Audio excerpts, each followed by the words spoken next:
Well, hello everybody and welcome to LVL Lunch Break Live. Real talk about obesity, food obsession, recovery, and what's really eating you. I am Carrie Dela Cruz, and on today's show, airing versus owning your crap. What's the difference? But before I go there, why should you listen to me? That's always a big question, right? Well, let's start with this. I'm a 2000, okay, all right, here we go again. It's going to be one of those weeks, huh? I am a 2007 gastric bypass post-op, living life in recovery from obesity and food obsession as twice the woman and half the body. I'm also what I call a recovery strategist, and what that means is I help people cut the crap out so they can get on with the business of living in recovery. And what that also means is I have owned a lot of crap in my time, and there's probably plenty more where that came from.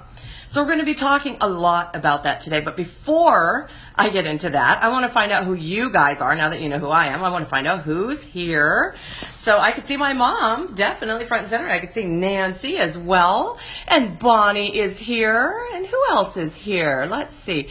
The three of you, and all right, so we're filling in a little bit. Dorothy is here. Very good, very good. Hi there. Hey, do I have any newer viewers today? Maybe people who are shy and retiring. Hey, Martha, how are you? Welcome, welcome.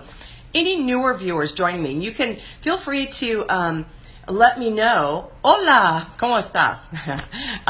You can let me know, how you found out about the program. You can leave it in the comments, even if you're not watching me live. That's okay, because as you will see, I do come back when the show is over and on demand, and I respond to the things you guys are talking about. So, new viewer, hey, Tracy, welcome. I'm so glad you're here. Hi there. And Jenny, now she is come on, she started last week, so now she's like a regular, right? You're a regular. Hey, Jerry, welcome back. I'm so glad you're here. So, Tracy, you'll have to let me know how you found out about the show. Where did you find out about Lunch Break Live? I'm really glad that you are here. Let's see here. For my seasoned viewers, here's a big question for you, because you know I love the feedback, all right? Seasoned viewers, you usually watch the replay due to work, but you're off today. All right, great. Diana, thank you so much. All right, here's what I want to know. How do you define crap as I use it on the show? All right, I use it all the time. What is crap? I need somebody to define it for me so that I know that you guys know what I'm talking about. I want to see what you guys think it is. So talk to me. What is crap? Put it in the comments. All right. I'm going to sit here patiently and wait. Even though you're already commenting, Facebook is liking, it loves to keep me in the dark and keep me waiting. All right. So you ran across a replay on FB, and you are so glad you did. I am too. You know what? There's hundreds of them out there for you, sister. So you know what? If you can think it, I've probably done a show about it twice. So you can feel free to look on my wall, because I have a list of up until March anyway. I have a lot of catching up to do of the topics of some of the shows that I've done. Hey, Kathleen, welcome back. And Kelly, hi there. All right, so Jerry says crap is our own mental garbage. All right, so that is what she defines as crap, our own mental garbage. And Bonnie says stuff I should not do, but do it anyway. Interesting. Stuff you shouldn't do, but do anyway. Very good. Interesting. Nancy says stinking thinking and other negative behaviors we need to deal with. Very good. I love this. See, you guys are so brilliant. You're so smart. You guys put other words into things that I don't even think about saying. So I really, really love what you guys are saying there, and keep it coming, because I'm going to kind of launch into it and give you my own explanation, especially for newer people. All right. If you guys have hung around me for a while, all right, for my seasoned viewers, you guys know that I'm not someone who cusses. That's just not me. I don't talk like a truck driver or a sailor, although my daughter does. She talks like a truck driving sailor, which makes sense considering she works with truck drivers. But she didn't learn that from me. I am not a colorful speaker like that. I just don't use that kind of language. Something I chose not to do. And I do understand that crap is considered in some circles to be a very crass, awful cuss word. Crap. Not something you'd use in polite company. I understand that. But when it comes to this, I just don't think there's really a better word to use than crap, because it is offensive. It does stink. It does pile up if you don't clean it up. So there you go. That's That's why this is one of the words that I do use that maybe you'd consider to be really, really rude and offensive. And I hope you do, because I don't want you to indulge it. I don't want you to hang around with crap. All right? I don't want you to think that it's okay, because it's not, because it really, really does stink. Kathleen, welcome. Really glad you're here. And Angela, welcome in. So just started talking about crap because the title of the show is Airing versus Owning Crap. What's the difference? All right? So Tracy says crap equals things I have liked, loved, or found use for previously but no longer want. That's interesting. So you're saying you no longer want it. Well, what about, is it still crap if you still want it? That's just something to think about, all right? All right, so here's what I defined it as, and it may sound kind of similar to what you guys said. What is crap, all right? Crap is all the stuff that we don't deal with, all the stuff that eats us up, all the stuff we feed. It's the stuff we don't like. It's the stuff we feel bad about. It's the stuff we see clearly on other people and often turn a blind eye to in ourselves. And it's not that we necessarily like it, it's just that we often get used to it, or maybe perhaps decide there's nothing we can do about it. So many of us just learn to live with it, ignore it, hope it will go away, or at the very least not get worse. And of course, crap doesn't stop stinking, and it doesn't usually go away on its own. You can't sweep it under the rug, and you really can't pretend it doesn't bother you. So that is my multifaceted, multi-dimensional definition of the word crap, okay? I'm going to go back and read what you guys are talking about crap too, all right? So here are some specifics, all right? I'm going to give you some of my crap. I'm not going to give you crap. I'm going to give you some of my crap, all right, from my past. And this falls under the category of stuff I've owned, and we're going to talk about what that means, all right? Here's some good crap for you. At the very least, you might end up feeling better about you by the time I'm done here. I used to hurt people by verbally dismantling them with dizzying or, more accurately, dishonest statements. I tried to make them feel stupid, and when they said I was making them feel stupid, I would tell them that no one can make them feel stupid except themselves. That's crap. I used to deny that I ate too much because I'd compare myself to the things that other people ate and decided that since they ate more of A, my vast quantities of B didn't matter. I ate like a bird and I just had a metabolism problem, you know? Well, the reality is I ate a lot of crap, junk food, processed carbs, and sugar, and I hid a lot of it from myself and others.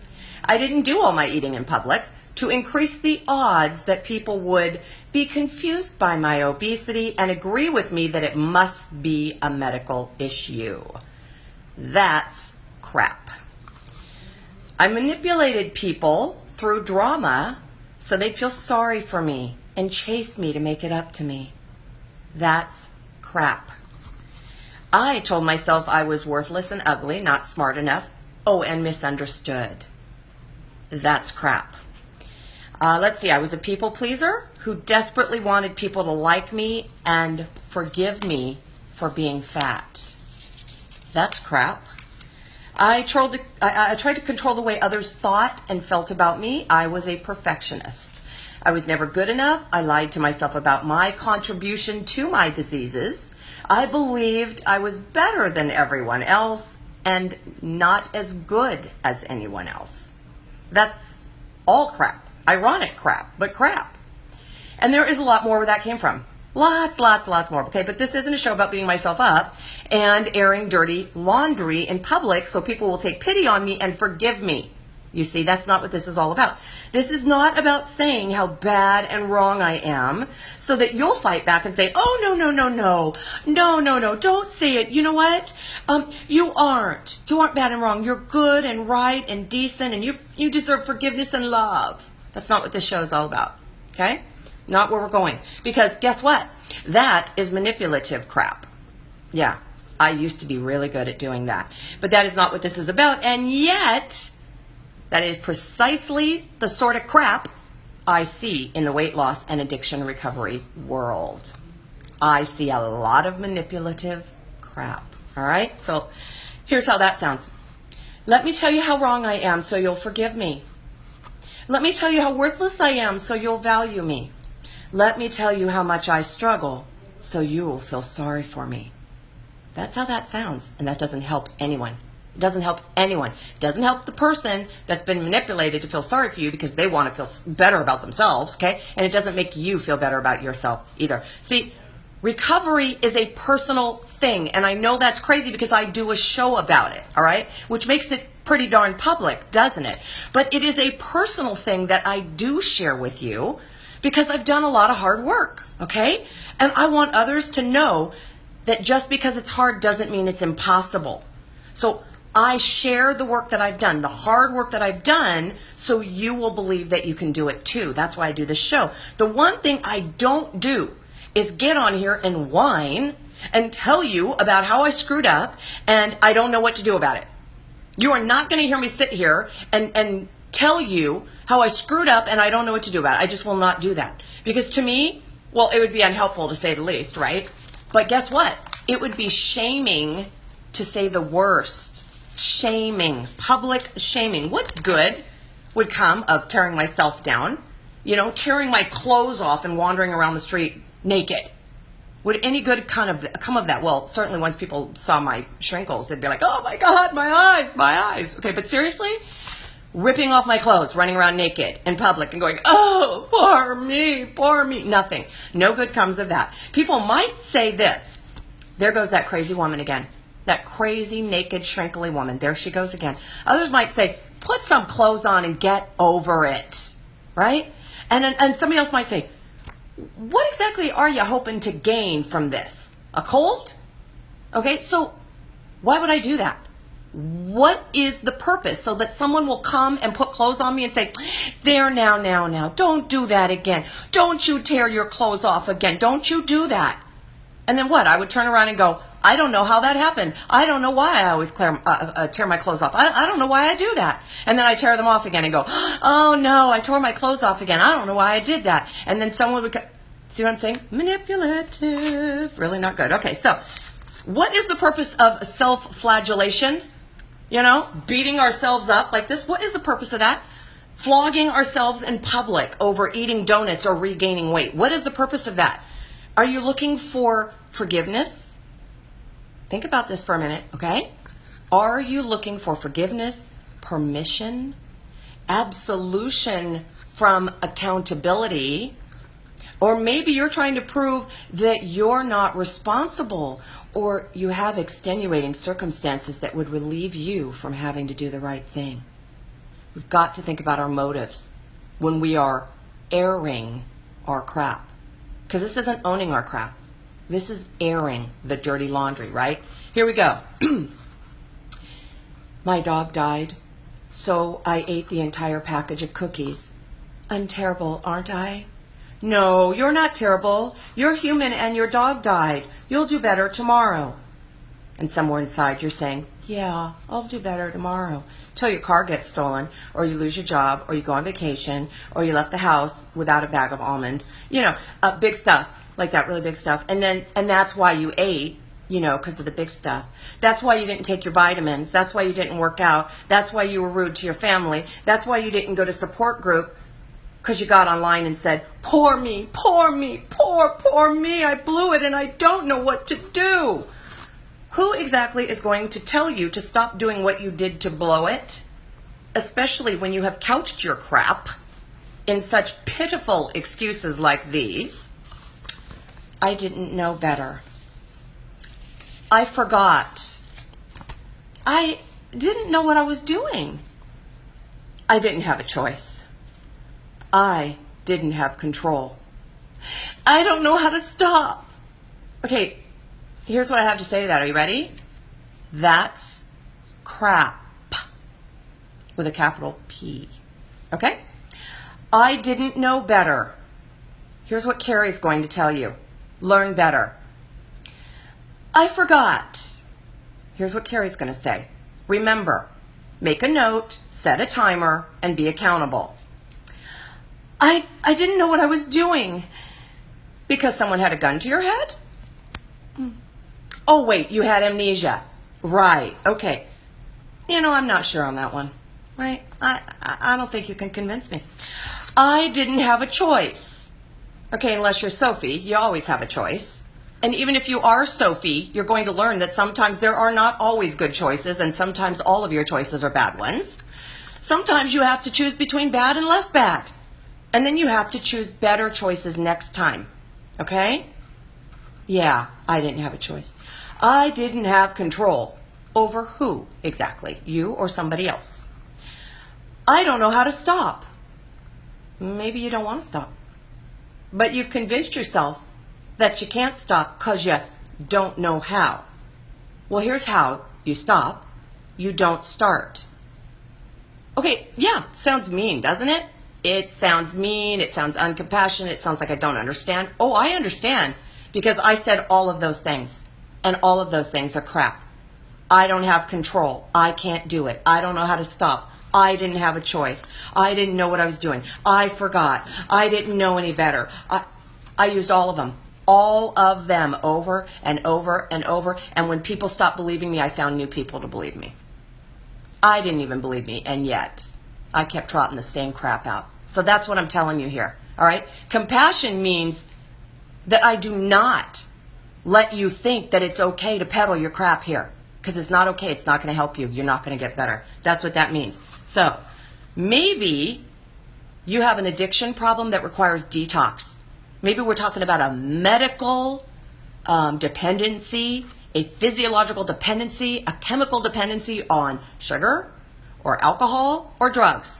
It is your job to get medical help. Do it. That is your job, not my job. Your complaining about it, that it's hard, is not going to make it easier, okay? And that is not called owning your crap. That's airing your crap. It's a big difference. Maybe you need to see a therapist. Okay, if you see a therapist, you don't need to share everything that you and your therapist are talking about and all the things you're struggling with, okay? You need to work through them, and then maybe one day you could share what you went through and how you owned it and how you grew from it, but how you're not there anymore, you don't live there anymore. That would be okay. But I don't encourage it while you're in the throes of therapy that you come out here and you just do a regular thing and say, this is what me and my therapist talked about today. All right? I don't know. Do your work first, okay? Talk about it later. Maybe you need to meet with your nutritionist. There's a biggie. I hear a lot of people, I don't know what to eat. Meet with a nutritionist. Well, I don't trust my nutritionist. Get a different nutritionist. Well, I don't know how to find one. Look it up. But I don't know what to eat. Again, I say, look it up. Ask around, okay? I'm not your girl, by the way. I don't do food, all right? Maybe you need to get back to your bariatric surgeon. Well, because I moved and I don't have one. Find one. Find a new one. It is your responsibility. Look, if you had a dog and you moved to a new area and you left your old vet, wouldn't you find a new vet? Come on. You're going to tell me you'd find a new vet before you'd find a new bariatric surgeon to take care of you? You had the surgery? If you did, okay? It's your job. Find a vet, find a bariatric surgeon. You can do them on the same day if you want, but hopefully they're going to be somebody different. All right. Maybe you need to get back to support group. I don't have one in my area. Find one. They have them online. Hey, I'm here giving support. If you're dealing with food addiction, food obsession, overeating, compulsive overeating, 12-step program, OA. They have phone support group. You don't even have to go in person. You are going to have to set foot out of yourself and out of your house, out of your office. You're going to have to get in your car and you're going to have to drive and you're going to have to go find a support group. They're out there. Do not whine to me, because you know what I'm going to say? That's crap. There are many people who will help you find support groups. I see it all the time. I don't have any support in my area, people say, and other people sweep in and go, oh my God, honey, that's terrible. Where do you live? I'm going to find something for you. I'm going to find somebody. That's what people do.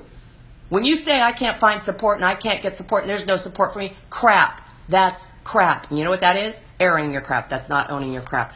Owning your crap sounds like this. I know that I've stayed away from support group because I regained weight. I will go this week. It doesn't mean you go online and announce your plans to the world that you have been bad and wrong because you've regained all your weight and you haven't gone to support group, but you will, because that gives you time not to go, for starters. All right? That gives you time for people to tell you it's okay and your crap doesn't stink because they have the same crap. You do not need to make an announcement to the world. Just do it. Don't air it. Own it. All right? No. No, you don't talk about your crap. You just do it. You don't air it, you own it. And then here's the big lesson. Don't repeat it. Okay? A lot of people say, oh, I've owned my crap, and then they go out and repeat it. Then you didn't own it. You just aired it. Okay? Put it down. Put the crap down. You heard me on this morning on live on the 405? Put the crap down. Do not walk around and go, doesn't this stink? Oh my God, doesn't it? Here, smell it. Yeah, it stinks. I don't need it in my nose. I don't need your crap in my nose. I got enough crap of my own I got to deal with, all right? Do better. That's what that means. Grow up and do better, all right?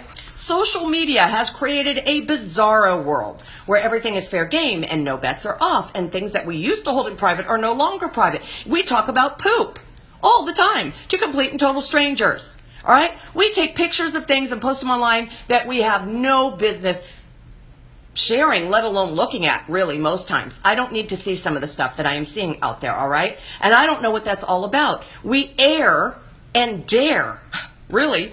We air our dirty laundry, and then we dare others to tell us it stinks. Yeah, I dare you. You got it too. You're not going to tell me it stinks. Come on. But we call it share. Oh, I'm just doing a share, not an air. Oh, it's an air. You are airing your dirty laundry. And we claim we do it because we need to know others care. That's crap. Okay? That's crap. I suggest that in your early days of recovery, especially as you begin to do the work of owning your crap, you don't air it in public. Don't. You don't have to talk about it, okay? If you're working on food obsession, compulsive overeating, addictive eating, you could share it in a meeting. You could go to a meeting, okay? If you are struggling with your post-op treatment for obesity, you can share it at support group and with a therapist. I would discourage you from sharing it to the online Facebook support group comprised of 50,000 first-year post-ops, because they probably have the same crap and they are ashamed that it stinks, okay? So be very selective about where it is that you choose to discuss the crap that you are struggling to own. And don't just discuss it with other people who haven't owned theirs. Look, I am grateful to know that you guys are doing the work of recovery. I mean, reclaiming your lives, finally experiencing joy. Nothing makes me happier than hearing these amazing reports of the hard work that you guys are doing. I love that. But it breaks my heart when you air your crap for the whole world to see, rather than owning your crap, thinking it's what I want to hear. Going, look, Carrie, look. No, I don't want that for you. Why? Because I don't want to hear how much you suck. That doesn't make me feel better, and it certainly doesn't make you feel better. How bad you feel about yourself does not make me feel better about myself or you. How humiliated you feel, that makes me feel worse. I want to hear how you're beginning to recognize your value. That's what I want to hear. I want to hear how you're beginning to see your progress. I want to see how you're beginning to feel better and stronger and doing things every day that you did not dream or imagine or dare to believe that you could do. I want to hear how you found joy when you looked for it. That's what I want. Am I asking too much here? What do you guys think? I'm going to stop there. That's what I've got to say about crap today, you know? It hurts my heart when people air their crap and want me to believe that they're owning it, because they're not. They're beating themselves up. And like I talked about earlier today on live on the 405 and have done shows about, shame serves a purpose. There's a healthy purpose to shame, but not shaming. And what you're really doing when you're airing your crap is you're shaming yourself, and you're saying, shame on me, aren't I a bad, worthless person? Hoping that somewhere, someone will do for you what you're not willing to do for yourself. Which is to say, no, you're not worthless. No, you're not crap. You have crap. You have crap. Stop carrying it around. Put it down. Own it. Okay? And set it down and leave it behind. And get on with your life, because you're worth it. All right, you guys? These might sound like strong, harsh words, calling somebody out, picking on somebody. Absolutely nothing could be further from the truth. But I can't want it more for you guys than you want it for yourselves. I hope that you hear in this message the fact that it hurts my heart when you guys beat yourselves up. That's not what owning crap is all about. Owning crap is putting it down so that you can grow and be joyful and live your recovery. And that is why I do this show, and that is what I want. I want those joy reports, okay? Not the crap reports. So I'm going to check and see. I got 5 minutes here. I'm going to check and see what you guys are talking about real quickly. And then if I don't get to you, just know that I will get to you. offline. Okay, I promise, and I'll respond. All righty. All righty, let's see here. Oh my goodness, I think crap is a, oh my goodness, you guys. You know what? I think, oh, all right, I'm just going to do my best. I'm going to do my best here. Hey, my brother-in-law Gavi was here for a moment. I'm talking about crap, Gavi. All right, Kathleen, crap is caca, or behavior I don't want to deal with or put up with. Mom says it has a shock effect, but in a positive way. Thanks, Mom. All right. Kathleen says, from others or for myself. Crap from others or for yourself. Interesting. All right. Hi, Brenda. Glad you're here. We're going to need a lot of TP if we're going to talk about my crap, honey. Not if you don't deal with it first. I don't want to know how much TP you need, Missy. You just take care of it, and then it won't even matter anymore. Just flush it down, all right? Medical crap.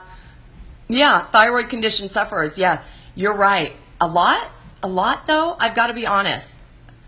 Look, I'm not a doctor. I'm just not a doctor. And I know that I had hypothyroid, but I didn't have 150 pounds of hypothyroid problems. I just didn't. I fed my problem. I fed it because I felt sorry, and I felt like I had permission, and I felt like I had an excuse.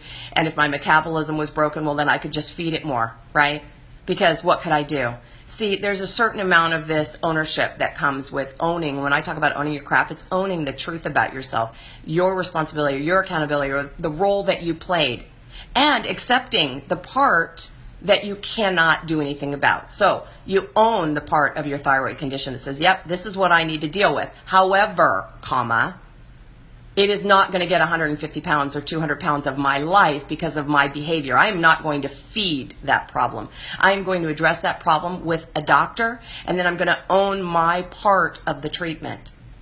And I'm going to do the best that I can with it. All right? Yes, there are extreme situations out there, extreme medical sufferers out there, but that's where the bell curve comes in. You know, you've got this, this, and this.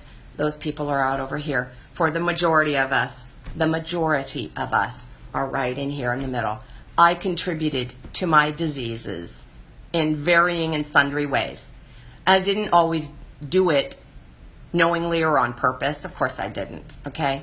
It's only when I was safe in retrospect to be able to look back, to realize the things that I was doing to hurt myself, to harm myself, to undermine my efforts.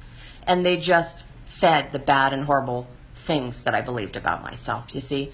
And so, yes, I think when we look at it, we put all of these things into a big basket and we say, all right, here's a thyroid situation, or here's my diabetes, my insulin resistance, and here's my lymphedema or my lymphedema, and here are the things, okay, that really affect me. They have a negative effect on my life. This is the level of control I have over that. Maybe it's very little. Okay, but I'm not going to contribute to the worsening of those conditions. That's the part I'm going to own, all right? To varying degrees, we do deal with medical issues. However, there's a big part of this ownership where we are responsible for more than we want to believe, more than we believe that we are capable of owning. We are responsible. This stuff hurts. I get it. It's a process, all right? And it starts with forgiveness and compassion for ourselves. And it ends with excuses. No more. No more excuses, no more blaming, no more shaming. It just says, all right, I'm going to own it. What can I do about it? What can I do about it to be better and have a quality of life and live in recovery? That's what all of that really, really means. All right, guys, listen, Luke is here, a new viewer. Hi, welcome, welcome. Maybe you've watched on demand. Maybe you've watched live in the past. I'm really glad you're here. So listen, guys, because we are hitting that half-hour mark, I am going to let you go. I am going to read your comments offline, I promise, and I will respond thoughtfully. I am encouraged that you guys had bravery to be here with a show called Crap, okay? Not pretty, I get it. I am not beating anybody up. Beating anybody out? Sorry, that might be the Dayquil talking again. I've got to remember not to do shows right after I take Dayquil. Anyway, you guys, I'm really glad that you're here, and thank you for having the courage to show up and just say, all right, I want to hear what you have to say, because I don't think I'm going to like it. All right, that's okay. You don't have to like everything I say. That's okay. And maybe tomorrow will be better. But I am going to sign off now. And I'm going to remind you all to have courage. Seek peace. Embrace joy. And above all, own your crap so you can live your recovery. Remember, you can't stop feeding what's eating you if you don't know what's eating you. I will see you guys tomorrow. Take care of yourselves. Bye.